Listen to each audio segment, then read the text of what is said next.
friends, I am Dr. Hammad Momin, consultant interventional cardiologist at Hindu Sabha Hospital in Mumbai, Dhange and Prime Hospital in Bhiwandi. Today I am going to speak to you about hypertension. As per WHO, 27% of total deaths in India is due to cardiovascular disease.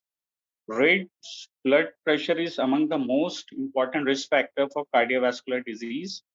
However, it remains poorly controlled due to lack of awareness about hypertension and lack of appropriate care through primary care and follow-up.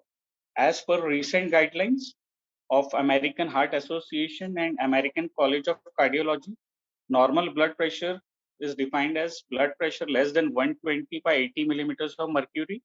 Elevated blood pressure is a systolic blood pressure more than 120 millimeters of mercury, but less than 130 millimeters of mercury. And diastolic blood pressure less than 80 millimeters of mercury.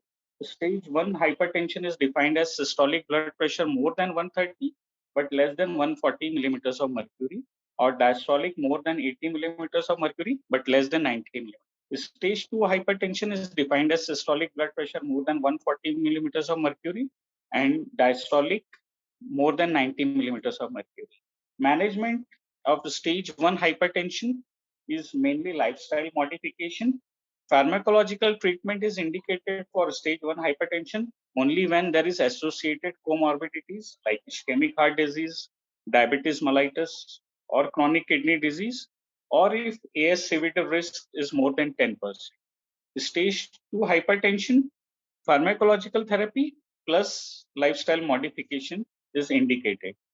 Here I like to emphasize upon ambulatory blood pressure monitoring, which has got an important diagnostic value for hypertension, especially for white coat hypertension, mask hypertension, and nocturnal hypertension.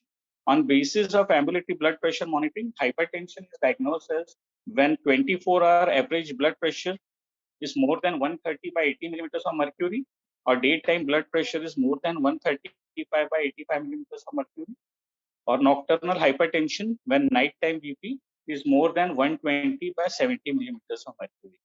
Lowering systolic blood pressure to 110 or less than 110 millimeters of mercury substantially reduce cardiovascular event in STEP randomized trial affirming SPRING trial. So diagnosing hypertension as early as possible, providing primary care, keeping blood pressure under strict control with both medicines, lifestyle modification will definitely reduce the adverse cardiovascular events. As per 2018 European guidelines recommended ARB plus calcium channel blockers or diuretic. I like to emphasize more upon lifestyle modification, which includes loss of extra pounds, exercise regularly, eat healthy diet, reduce sodium intake in your cut back on caffeine, reduce your stress, get family support, and see your doctor regularly. Thank you.